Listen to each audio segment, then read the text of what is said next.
நண்பர்கள் அனைவருக்கும் வணக்கம். Border Gavaskar trophy 4th test அதோட 3rd டே வந்து இன்னைக்கு நடந்து முடிஞ்சிருக்கு. செகண்ட் டே நடந்து முடிஞ்சப்ப வந்து இந்திய அணி 164 ரன்களுக்கு 5 விக்கெட்டுகள் அப்படின்ற ஒரு நிலையில வந்து ரொம்பவே வந்து ஒரு இக்கட்டான சூழல்ல தான் இருந்துச்சு அப்படின்னு சொல்லணும். ரிஷப் பண்ட் வந்து ரவீந்திர ஜடேஜா இவங்க 2 பேரும் வந்து களத்துல இருந்தாங்க. நேத்து வந்து யசஸ்வி ஜெய்ஸ்வால் 82 ரன் அடிச்சு துரதிருஷ்டவசமா வந்து ரன் அவுட் ஆயிட்டாரு. கேஎல் ராகுல் நல்லா ஆடினாலும் வந்து ஒரு பிரில்லியண்டான பால் வந்து போல்ட் ஆயிட்டாரு. நல்லா ஆடிட்டு இருந்த விராட் கோலி அந்த ரன் அவுட்டோட தாக்கத்துலேருந்து வெளியில் வர முடியாமல் ஸோ கான்சன்ட்ரேஷனை இழந்து வழக்கம் போல் அவுட் சைட் ஆஃப் ஸ்டம்பில் வந்துட்டு அவுட் ஆகிட்டாரு 36 ரன்களில். ஸோ இந்திய அணி வந்து ஒரு பரிதாபமான நிலையில் இருந்துச்சு அப்படின்னே சொல்லணும். இன்னைக்கு காலையில் வந்துட்டு என்னதான் வந்து ரிஷப் பண்ட் வந்து நல்லா ஆடுவார் அப்படின்னாலும் அவர் வந்து கொஞ்சம் இந்த டிஃப்ரெண்ட்டான ஷாட்ஸ் வந்து ஆடுறேன்னு சொல்லிட்டு அவுட் ஆயிடுவாரோ அப்படின்ற ஒரு பயம் வந்து இருந்துச்சு. ஸோ அதன்படியே வந்து அவர் வந்து தேவையில்லாமல் ஒரு ஷாட்டுக்கு போயிட்டு அவுட் ஆகிட்டாரு. தேர்ட் மேன் திசையில் வந்து ஈஸியாக ஒரு கேட்சை கொடுத்து ஆட்டம் இழந்துட்டார். ஸோ அதுக்கப்புறம் வந்து ரவீந்திர ஜடேஜாவும் வந்து கொஞ்ச நேரத்துலேயே ஆட்டம் இழந்துட்டார். ஸோ அதுக்கப்புறம் 221 ரன்களுக்கு வந்து 7 விக்கெட்டுகள் அப்படின்ற ஒரு ரொம்பவே வந்து சிக்கலான ஒரு சூழ்நிலையில் வந்து இந்திய அணி வந்து தவிச்சது அப்படின்னே சொல்லலாம். ஸோ அந்த ஒரு சூழலில் தான் வந்து நிதிஷ்குமார் ரெட்டி அண்ட் வாஷிங்டன் சுந்தர் இவங்க 2 பேரும் வந்து கிளம்பினாங்க. நாங்கள் நேற்றே வந்து வாஷிங்டன் சுந்தர் வந்து சொல்லியிருந்தாரு, யாரும் கவலைப்பட வேணாம், நாளைக்கு காலையில் நான் இருக்கேன், பார்த்துக்குவேன் அப்படின்ற மாதிரி வந்து சொல்லியிருந்தாரு. அவர் சொன்னபடியே வந்து செஞ்சு காட்டியிருக்கிறாரு. எப்படி வந்து 2021 இம்பார்ட்டண்டான இன்னிங்ஸ்லாம் பேட்டிங்கில் வந்து ஆடி அந்த சீரீஸை வின் பண்ணுறதுக்கு இவரும் வந்து ஒரு முக்கியமான காரணமாக இருந்தாரோ, அதே மாதிரி வந்து இந்த சீரீஸை வந்து டிசைட் பண்ணுற ஒரு டிசைடர் மேட்ச் தான் இந்த மேட்ச்னு சொல்லணும்.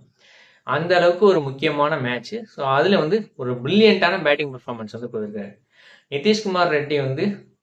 அதாவது வந்து ஒரு சென்சேஷனல் செஞ்சுரி மெல்பர்னில், அதுவும் வந்து ஃபர்ஸ்ட் செஞ்சுரி ஒரு இந்தியன் பிளேயருக்கு கிடைக்கிறதுன்றது ஒரு பெரிய விஷயம். ஏன்னா 75,000 பேர் வந்து அந்த மேட்ச் வந்து பார்த்துட்டு இருக்காங்க.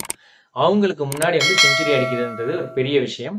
அதுக்கு வந்து ஒரு கரெக்டான பேர் வந்து கிடைச்சாதான் அவரால் செஞ்சுரி அடிக்க முடியும். நிதிஷ்குமார் ரெட்டி ஒரு லோவர் ஆர்டர் பேட்ஸ்மேன்.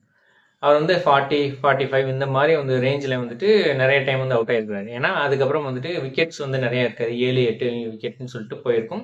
ஸோ கடைசி நேரத்தில் இவர் வந்து இறுதி வரைக்கும் நின்று போராடி அதுக்கப்புறம் வந்து ஒரு ஸ்டேஜுக்கு மேலே வந்து பொறுமை இழந்து வந்து ஆட்டம் இழந்துருவார்.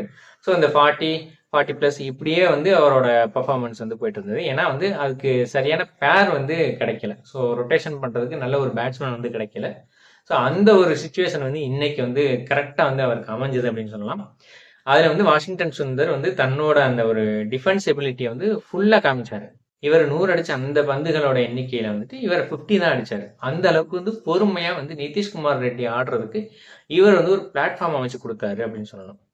வாஷிங்டன் சுந்தர் அந்த மாதிரி வந்து ஆடலை அப்படின்னா நிதிஷ்குமார் ரெட்டினால இந்த அளவுக்கு வந்து ஒரு சிறப்பான பர்ஃபார்மன்ஸை கொடுத்துருக்க முடியாது. அதுதான் நிதர்சனமான உண்மை. ஸோ அதுக்கு வந்து நம்ம வாஷிங்டன் சுந்தரை பாராட்டி ஆகணும். அது போக வந்துட்டு நிதிஷ்குமார் ரெட்டி அதாவது வந்து ஒரு ஸ்டார் வந்து அரைவ்ட் ஆயிட்டாரு அப்படின்னு தான் சொல்லணும். டெஸ்ட்ல ஒரு ஹர்திக் பாண்டியாவுக்கு அப்புறம் ஒரு இம்பார்ட்டண்ட்டான ஆல்ரவுண்டரா வந்து இவர் உருவாகிட்டார் அப்படின்னே சொல்லலாம் இருக்கு. ஸோ எப்படி வந்து டெஸ்ட் மேட்சஸ்ல வந்துட்டு இர்ஃபான் பதான் அவர் வந்து ஒரு பவுலிங் ஆல்ரவுண்டரா இருந்தார். ஸோ அதே மாதிரி வந்து இவர் வந்து ஒரு பேட்டிங் ஆல்ரவுண்டரா இப்போ இருக்காரு. ஸோ பவுலிங்லேயும் வந்து இன்னும் கொஞ்சம் தன்னோட திறனை வளர்த்துக்கிட்டாருன்னா ஹர்திக் பாண்டியா மாதிரி வந்து ஒரு பெரிய பிளேயராக வரலாம். ஹர்திக் பாண்டியாவுக்கு அடிக்கடி காயம் ஏற்படுறதுனால அவர் வந்து டெஸ்ட் மேட்ச்ல வந்து பெருசாக கவனம் செலுத்தலை. அதனால வந்து டெஸ்ட் மேட்ச்ல வந்து அவரை இன்க்ளூட் பண்றது இல்லை. இப்போ வந்து நிதிஷ்குமார் ரெட்டி வந்து ஃபிட்டாகவும் இருக்கிறாரு, அதே சமயத்தில் வந்து சென்சிபிளாகவும் ஆடுறாரு. அவர் அடித்த ஷாட்ஸ்லாம் வந்து ஒரு ப்ராப்பர் கிரிக்கெட் ஷாட்ஸ் தான் சொல்லணும். எந்த ஒரு ஷாட்டுமே வந்து ஒரு மிஸ்டேம் ஷாட் கிடையாது. ஒரே ஒரு கேட்ச் மிஸ் மட்டும்தான், அதுவும் வந்து கரெக்டான ஷாட்டு தான். ஸோ அந்த ஒரு ஷாட்லேயும் எந்த ஒரு குறையும் சொல்ல முடியாது. ஸோ அந்த அளவுக்கு வந்து ஒரு பர்ஃபெக்டான கிரிக்கெட் ஷாட்ஸ் எந்த பால் அடிக்கணும், எந்த பாலை விடணும் அப்படின்றதுல வந்து தெளிவாக இருந்தார். இதுக்கு முன்னாடி நடந்த மேட்சஸ்லாம் வந்து அந்த ஷார்ட் பாலுக்கு வந்து அவசரப்பட்டு அடிச்சு அவுட் ஆயிட்டாரு. ஸோ இந்த மேட்ச்ல வந்து அந்த ஷார்ட் பால் எவ்வளோதான் போட்டாலும் அதை வந்து எப்படி லீவ் பண்ணணும், எந்த பாலில் அடிக்கணும் அப்படின்றத வந்து கரெக்டாக வந்து அதுக்குன்னு வந்து எஃபர்ட் போட்டு உழைச்சிருக்காரு. அது கண்கூடாக தெரியுது. ஸோ ஏன்னா வந்துட்டு அவர் அவுட் ஆன அதே பாலை வந்து எப்படி இப்போ ஹேண்டில் பண்ணணும் அப்படின்றத வந்து கரெக்டாக வந்து பெர்ஃபார்ம் பண்ணார். அந்த மாதிரி பெர்ஃபார்ம் பண்ணி 100 அடிச்சாரு. அதுவும் வந்து அந்த 90s வந்ததுக்கு அப்புறம் வந்து சில பேர் வந்து ரொம்ப ஈகரா வந்து ஃபர்ஸ்ட் 100 அடிச்சாகணும் அப்படின்ற மாதிரி வந்து ஒரு 6, 4 அப்படின்ற மாதிரி வந்து போயிடுவோம் அப்படின்ற மாதிரி நினைப்பாங்க. இவரும் வந்து ஒரு T20 பிளேயர் அப்படின்றதுனால வந்து அந்த மாதிரி வந்து போயிடுவாரோ அப்படின்ற மாதிரி நம்ம நினைச்சோம். ஸோ 90ஸ்க்கு அப்புறம் வந்துட்டு ஒரு பவுண்டரி மட்டும் அடிச்சாரு. 94ல இருந்தாரு. அதுக்கப்புறம் வந்து சிங்கிள் இந்த மாதிரி போயிட்டாரு. ஸோ வாஷிங்டன் சுந்தர் வந்து இவர் ஒரு 97 இருக்கும்போது வந்து துரதிருஷ்டவசமா வந்து அவுட் ஆயிட்டாரு. ஸோ அடுத்து வந்து பும்ரா வந்து ஓரளவு நிப்பார் அப்படின்னு பார்த்தா, பும்ராவும் 3 பால்ல வந்துட்டு டக் அவுட் ஆகி ஒரு அதிர்ச்சி அளிச்சிட்டாருன்னு சொல்லலாம். இவரும் வந்து 99, அதாவது ஒரு டபுள் ஓடி 99க்கு வந்ததுக்கு அப்புறம் வந்துட்டு நம்ம பும்ரா கிட்ட வந்து கொடுத்து அவரோட விக்கெட்டையும் வந்து இழந்துட்டாரு. ஸோ அதுக்கப்புறம் ஒரு 3 பால்.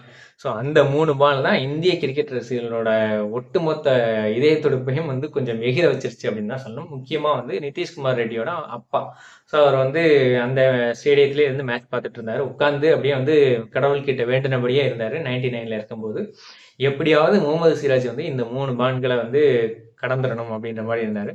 ஸோ முகமது சிராஜும் வந்து கரெக்டாக அந்த 3 பாலை வந்து லீவ் பண்ணாரு. அதுலேயும் வந்து கடைசி அந்த 6வது பாலை வந்து அந்த ஒரு டிஃபென்ஸ் வச்ச ஒரு ஸ்டைலுக்கு வந்து ஒரு ஹேட்ஸ் ஆஃப் அப்படின்னு தான் சொல்லணும்.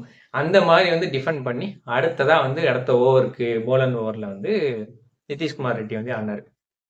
ஸோ ஃபர்ஸ்ட் 2 பால்ல வந்து ஓரளவு தடுத்துட்டாரு. ஸோ அடுத்ததாக வந்து 3rd பால் கரெக்டாக வந்து எந்த பால் அடிக்கணும் ஸோ மேலே போட்டாங்க.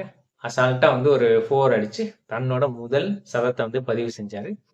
ஸோ ஒரு பெரிய சதம் அப்படின்னு சொல்லணும். இந்த மேட்சை வந்து வின் பண்ணாங்க அப்படின்னா அதுக்கு வந்து இவரோட சதம் தான் ஒரு முக்கிய காரணமாக இருக்கணும்.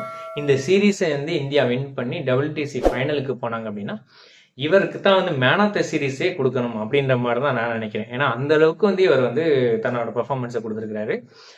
ஸோ அந்த மாதிரியான ஒரு இம்பார்ட்டண்ட்டான பெர்ஃபார்மன்ஸ் இந்த சீரீஸ்லேயே. ஸோ அதிக ரன்கள் அடித்தவர்கள் பட்டியலில் வந்துட்டு ஹெட்டுக்கு அப்புறம் வந்து இவர் தான் இருக்கிறாரு. ஸோ அந்த மாதிரியான ஒரு பெர்ஃபார்மன்ஸை வந்து கொடுத்துருக்கிறாரு.